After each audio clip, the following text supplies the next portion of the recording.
pourquoi je te dis qu'il faut absolument que tu arrêtes de signer tes reçus pour solde de tout compte parce que c'est une arnaque complète pour les salariés. Ok, le reçu pour solde de tout compte, c'est quoi? C'est un document qui t'est remis en même temps que tous les autres documents à l'occasion de la rupture de ton contrat de travail. Sur ce document, il y a écrit l'ensemble des sommes que tu as perçues à l'occasion de ton départ, comme ton salaire, comme ton indemnité compensatrice de congé payé ou encore une indemnité de licenciement. Et ce que dit la loi actuellement, c'est que pour les sommes qui sont inscrites sur ce reçu pour solde de tout compte, eh bien, tu as un délai de 6 mois si tu signes le reçu pour contester les sommes qui sont mentionnées dessus. Donc, si tu te rends compte d'une erreur après 6 mois, ou si tu te rends compte qu'il y a quelque chose qui ne va pas, tu ne peux plus contester les sommes, et ton employeur n'est plus obligé de régulariser l'erreur qu'il a pu faire. Il peut le faire s'il veut sur la base du volontariat, mais il n'est plus obligé de le faire.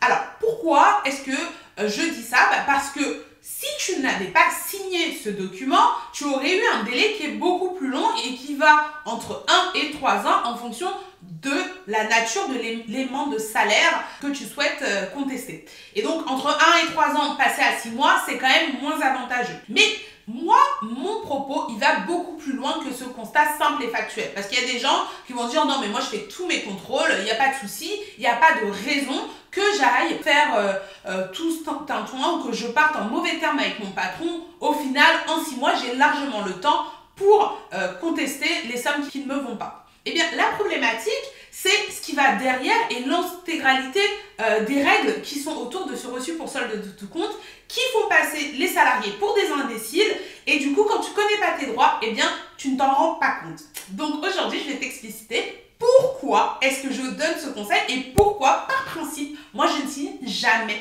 plus de reçu pour solde de tout compte. La première raison, c'est que 1, la réciproque n'est pas vraie. Oui, une erreur, eh bien, ça peut être dans le sens du patron, mais ça peut aussi être dans le sens du salarié. Comme je dis, c'est des erreurs, donc à moins que le gars soit vraiment un voleur, en général, les erreurs, ça va dans les deux sens. Et ça peut arriver qu'à l'occasion de ton départ, eh bien, on t'ait versé une indemnité de licenciement qui soit trop élevée, qui soit pas au bon montant. Eh bien, le problème, c'est que toi, si tu as signé ton reçu pour solde de tout compte et que le montant est trop bas et que tu veux contester, eh bien, tu auras 6 mois pour le contester. En revanche, ton employeur, cette notion de valeur libératoire du reçu pour solde de tout compte, elle ne s'applique pas à toi, elle s'applique uniquement à lui. Donc ça veut dire que lui, s'il le souhaite, il peut toujours te demander et être dans son droit de rembourser des trop perçus jusqu'à 3 ans. Alors que toi, tu auras signé, donc toi, c'est seulement pendant 6 mois. Donc déjà, je trouve ça complètement injuste. Pourquoi on le fait que dans un sens et pas dans l'autre, tu vois? Si le propos, c'est de dire, oui, on n'a pas envie qu'il y ait des contestations et des réclamations, c'est bon, 6 mois après une relation professionnelle, chacun tourne le dos et chacun va de son côté, pourquoi c'est pas réciproque si vraiment on respecte autant les salariés qu'on respecte les patrons? Eh bien déjà, ça, moi, ça me suffit pour dire je suis pas une pigeonne, soit c'est tous les deux, soit c'est personne. Et du coup, en ne signant pas ton reçu pour solde de tout compte, toi et ton employeur, vous avez exactement les mêmes délais pour contester des sommes qui sont mal calculées ou s'il y a eu des erreurs. Le deuxième point, c'est que en fait, cette notion de 6 mois et ensuite c'est libératoire pour l'employeur, c'est en quelque sorte une régression par rapport aux lois antérieures, puisque avant 2008, eh bien, le solde de tout compte, il avait uniquement une valeur de reçu. Comme un ticket de caisse qui t'est donné quand tu sors faire tes courses et qu'on te donne un ticket de caisse, eh bien le reçu pour solde de tout compte, il avait cette même valeur. C'est-à-dire que tu pouvais le signer ou tu pouvais ne pas le signer. Depuis 2002, eh bien ça n'avait aucune valeur libératoire pour l'employeur et du coup les délais pour contester les sommes étaient exactement les mêmes. En revanche, en 2008, on a cherché à moderniser la loi et on a dit non, maintenant, eh bien, pour les sommes qui sont mentionnées sur le reçu pour solde de tout compte, eh bien, au bout de 6 mois, ça va avoir une valeur libératoire pour l'employeur, mais pas pour le salarié, bien sûr, parce que le salarié, lui, on s'en fout, quoi. Et là, je me dis, mais en fait, c'est quoi la volonté? Sachant que le reçu pour solde de tout compte, c'est un document qui est très vieux. Il existe depuis 1946. Et en 1946, eh bien, la valeur libératoire du reçu pour solde de tout compte, elle était au bout de 2 mois. Donc, ça voulait dire que au bout de 2 mois, si tu avais signé ton reçu pour solde de tout compte, eh bien, tu n'avais plus le droit de le contester c'était fini pour toi. Toutes les sommes qui étaient mentionnées dessus, ou même juste une petite phrase qui disait les salaires, aucune réclamation au niveau des salaires, bah, ça suffisait et tu pouvais plus rien contester du tout. Et en 2002, on est venu moderniser la loi encore. Et quand on est venu moderniser la loi, on a dit non, c'est n'importe quoi, les employeurs, ils en profitent, 2 mois, c'est pas assez. Donc en fait, on s'est dit quoi? Vous savez, les sommes qui sont mentionnées dessus, c'est bien, on donne le reçu pour solde de tout compte, c'est bien, le salarié ici, c'est bien. En revanche, ça n'aura qu'une valeur de reçu, ça n'aura pas du tout de valeur libératoire. Et donc en 2008, quand on modernise encore, je ne comprends pas pourquoi on repart en arrière pour dire que là, c'est un délai de 6 mois, certes, c'est pas aussi catastrophique que 2 mois, mais en revanche, eh bien, pendant les 6 mois, passé les 6 mois, eh bien, on ne peut plus contester les sommes qui est inscrites dessus. Ça n'a aucune utilité pour le salarié. Ça a une utilité pour l'employeur, très clairement, parce que s'il s'est planté, eh bien, au bout de 6 mois, il est tranquille, il peut dormir sur ses 2 oreilles, alors que le salarié, bah, lui, il pourra dormir sur ses 2 oreilles au bout de 3 ans, quoi, parce que en plus, généralement, c'est pas la faute du salarié s'il y a une erreur sur son bulletin de salaire, puisque c'est pas lui qui produit ses payes, c'est l'employeur. Mais l'employeur, déjà, quand il fait un trop perçu, bah, c'est de sa faute, en fait, déjà, à la base. Hein. Mais on va pas rentrer dans ce détail-là. Toujours est-il que, pour moi, ça aussi, c'est un red flag numéro 2. Ça va un petit peu dans la continuité, comme les lois sur l'abandon de poste récemment. C'est des lois qui vont viser à agrandir le pouvoir que l'employeur a sur le salarié et faire en sorte que potentiellement bah, tu te retrouves dans la mouise. Alors peut-être que le cas n'arrivera pas super fréquemment, mais sur le principe, la loi elle-même, elle est aberrante. Donc pourquoi est-ce que je vais signer quelque chose qui va venir diminuer mes droits alors que la personne en face, elle aura toujours autant de droits que je signe ou que je signe pas. Donc moi je me protège, je ne signe pas. On ne sait jamais, peut-être que j'en aurai pas besoin de contester mes sommes au bout de 7 mois ou 8 mois, peut-être que j'en aurai besoin et à ce moment-là, je serai bien contente de ne pas avoir signé. Et du coup, aujourd'hui, j'aimerais te parler des astuces que tu peux mettre en œuvre pour ne pas te faire avoir avec ce reçu pour solde de tout compte. Donc la première astuce, c'est pas vraiment une astuce, mais je le dis quand même, c'est déjà de comprendre que tu n'as absolument aucune obligation de signer ce reçu pour solde de tout compte. Il y a certains employeurs qui croient que c'est obligatoire de signer le reçu pour solde de tout compte ou encore qui vont te dire oui mais si tu signes pas le reçu pour solde de tout compte, eh bien ça veut dire que tu prétends ne pas avoir reçu les sommes. Ça n'a absolument aucun rapport. D'ailleurs, un employeur quand il te fait un virement, il a largement 36 000 preuves auprès de la banque qui t'a bien fait un virement. Et pareil, pour tes bulletins de salaire, tous les mois, eh bien, tu es payé, tu n'as aucun reçu à signer à ton employeur et il a bien la preuve qu'il te paye tous les mois. Donc, dans l'absolu, cette histoire de le reçu, c'est une preuve et en refusant de signer, eh bien, tu es malhonnête parce que c'est comme ça. Ensuite, tu vas chercher à contester le fait que tu as été payé.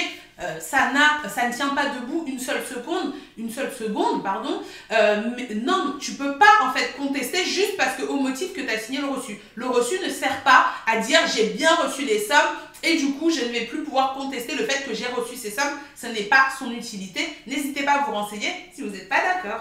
La deuxième astuce, et là c'est une véritable astuce, c'est de signer en invalidant ta signature. Et en fait, il y a plusieurs procédés pour invalider ta signature. Il y en a qui vont te dire de ne pas mettre la date. Si tu signes simplement sans avoir mis de date, eh bien, il y a des arrêts de la Cour de cassation qui disent que du coup, dans ces cas-là, cette signature n'est pas valide sur le document et du coup, c'est comme si tu n'avais pas signé. Ou également, tu peux signer en écrivant sous toute réserve de mes droits, passé, présent et futur. Et du coup, en signant de telle manière sur ton reçu pour solde de tout compte, eh bien, la valeur libératoire du solde de tout compte n'est pas valable et donc c'est comme si tu avais signé juste un refus comme ça. Donc ça peut être utile dans le cas où tu vois que ton employeur est très violent, que ça va être très mal pris ou qu'il essaie de garder en otage tes documents de sortie ou ton virement de salaire, même si, je le rappelle, c'est complètement illégal de la part de ton employeur de conditionner le versement de ton solde de tout compte à la signature du reçu pour solde de tout compte. C'est du chantage, il n'a pas le droit et ça peut être puni par la loi. Après, je conçois totalement qu'en tant que salarié, tu aies autre chose à faire que de faire un prud'homme et que c'est vrai que c'est tentant de signer ce document, de récupérer tout et de partir. Donc, ne pas hésiter dans ces cas-là, eh bien, à expliquer si tu as un employeur qui est compréhensif pour lui faire comprendre que c'est pas contre lui, c'est par principe et c'est parce que tu n'as aucun intérêt à le faire, mais que réellement, ça ne lui apporte rien de plus s'il est honnête. Et enfin, la troisième astuce, ça va être si tu as déjà signé ton reçu pour solde de tout compte ou si tu n'oses pas écrire ces mentions ou si tu avais essayé d'esquiver la date mais qu'on dit il manque la date, eh bien, dans ces cas-là, si tu as déjà signé ton reçu pour solde de tout compte, eh bien, il faut savoir que dans le délai de 6 mois qui suit ton départ, tu vas pouvoir envoyer un courrier recommandé avec accusé de réception pour dénoncer la signature de ton reçu pour solde de tout compte. En fait, tu fais un courrier où tu écris « Je dénonce par la présente que j'ai signé la signature de mon reçu pour solde de tout compte. » Et en faisant cela, c'est comme si tu n'avais pas signé ton reçu pour solde de tout compte.